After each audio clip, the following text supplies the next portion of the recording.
What's up, YouTube, and welcome to Codename Scream. I am that horror guy, and please make sure to like, subscribe, and ring the bell for notifications for all things horror. Welcome to another episode of With That Being Said. We're back on track doing my top 5 favorite horror films of all time. As it so happens, we've actually covered a couple of my top 5s in previous episodes of With That Being Said, comparing them to the originals and the remakes. So we're going to graduate my 5th favorite and move it to my 4th.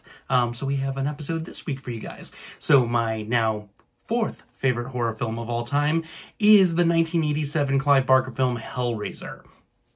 Hellraiser came out September 10th of 1987. The film was shot for a $1 million budget.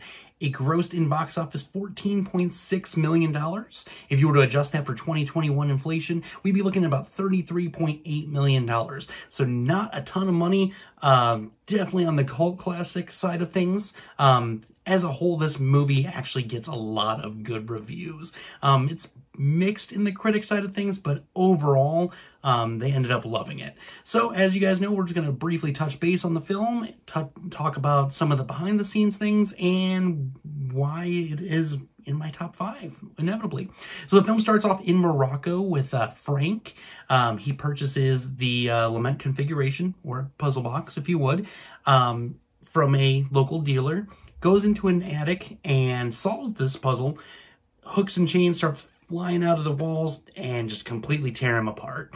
A little bit later on, we see the chains and whatnot. They're still swinging around. There's a guy in a black robe comes, grabs it, the puzzle box, and then goes about his day. Then we jet ahead to our main storyline, where Larry, who is actually Frank's brother, is moving into a new home that he is getting with his new wife, Julia.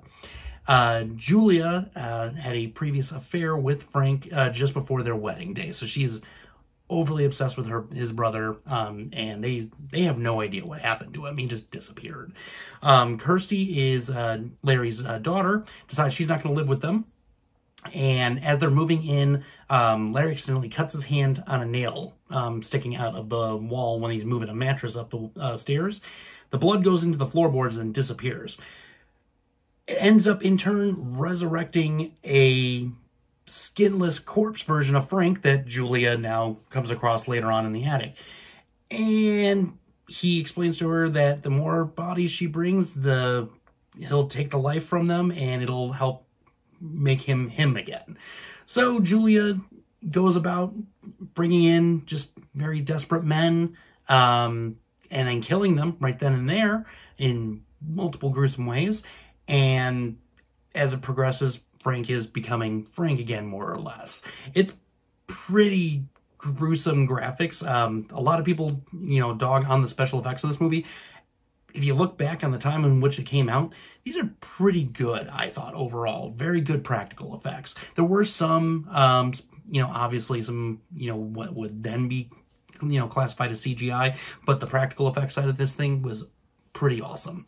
So Frank now is more or less Frank again, and he's explaining to Julia that he had purchased the puzzle box because he could no longer find carnal pleasures in just regular life, and that's what this puzzle box promised when he would solve it. And it ends up bringing out the Cenobites, who are extra-dimensional beings that actually can no longer decide the difference between pleasures and pain, and end up taking your soul and your body to hell with them. So Kirsty is now, a little bit later on here, kind of spying on Julia. She's got a hunch something's going on here. Ends up stumbling across Frank mid-feeding of his newly dead friend here, and she ends up getting the puzzle box because it's launched out the window. She ends up running away with it, and then she wakes up in a hospital later on, solves it, and the Cenobites come to her. And they explain to her that they are just explorers from another dimension, that are seeking carnal experiences, but no longer can differentiate between pain and pleasure. They want to take her back with them to their realm, but she informs Pinhead, the leader of the Cenobites, portrayed by the legendary Doug Bradley, and tells him that Frank has actually escaped your clutches. So the Cenobites agree that they'll take Frank back, but he has to admit to the fact that he actually escaped them. And they'll consider not taking her. And that's where we get some of the most iconic lines from the series as a whole. And that's when he's like, we'll tear your soul apart. It's awesome. Love it. But so Kirsty ends up going back to the house, where unfortunately her father has now been the new victim between Julia and Frank. Frank has now taken his skin, and he is now her dad.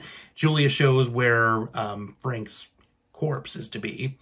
Cenobites end up showing up, and as promised, and start asking questions. And Kirsty does attempt to escape the room because she's like, I've done my deed. Julia's holding her back, and Frank, in an attempt to try and kill Kirsty to finish the transformation, ends up accidentally killing Julia. Instead, just takes the last of her life. And then, during an attempt on Kirsty's life, explains, yes, I killed your father. And then that's where we get the absolutely just disgusting end sequence where the Cenobites come in, hook him from every direction, start pulling him apart. And just before he gets pulled apart, absolutely creepy, his face is just spread out and says, Jesus wept. And boom, they just rip him into shreds. Then they decide, no, we're still taking Kirsty, and try to take her. She ends up disassembling the puzzle box to show that, to be able to take them back. Gets them back into it, closes it up, and then she ends up throwing it onto a fire. A homeless guy ends up taking it, transforms into this winged thing, disappears, and then we, at the end of the film, see the box being purchased by another person. And then we're there. So the movie itself was Clive Barker's first attempt in film. He was really displeased with how his novels had been portrayed on the cinematic side of things, and really wanted to take a stab at it himself. So he went in, wrote and directed this film, and wanted to make it in his vision. He initially went into it with the MPAA, and they gave him an X rating. Had to do a ton of cuts just to make that R rating. Multiple of the cuts were made based off of just the gruesome brutality side of the kills that were in the film with Julia. There was a scene where Kirsty is actually ripping out some of Frank's guts in the already pretty gruesome finale. And then there is the final scene with the hooks was actually meant to be a lot more gruesome than we actually got it. There was actually supposed to be effects shooting at the screen and whatnot, and they completely just mixed it all together. And he also had a lot of problems with the eroticism side of things with the film. A lot of things that had to change there as well. Obviously, they weren't going to go too well with the whole sadomasochist side of things for a theatrical release, which is what garnered the X rating as well.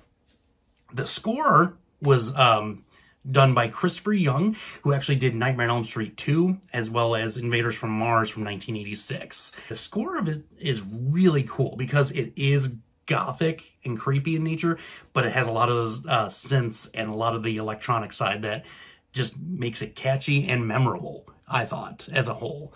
The film actually was initially banned in Ontario, and reason being for its brutal graphic violence with bloodletting throughout, horror, degradation, and torture, for being the reasons as to why it was done so. It eventually was able to get the Canadian release later, with 35 seconds having to be cut out of the film with some of the extended torture scenes as a whole. As I mentioned, the review side of things with this, as a whole, they're kind of all over the place, but generally speaking, they are very well received. It actually sits at a 73% rating on Rotten Tomatoes currently. It has had multiple releases on DVD and Blu-ray. Most recently would be its 30th anniversary in 2017. Right now, they are talking in productions of doing a reboot for the series because of the success of the 2018 Halloween specifically. So we already have our writer, director, and producer set to go. Just no confirmation on the cast side of things yet. It's very green in this side of things. So that's all I got as far as the Hellraiser side of things. What did you guys think of the film? As usual, sound off in the comments below. email me, send me a message on Instagram or Twitter. Let's talk about this. And what was your favorite film in the series as a whole? And with that being said, scare you later, YouTube.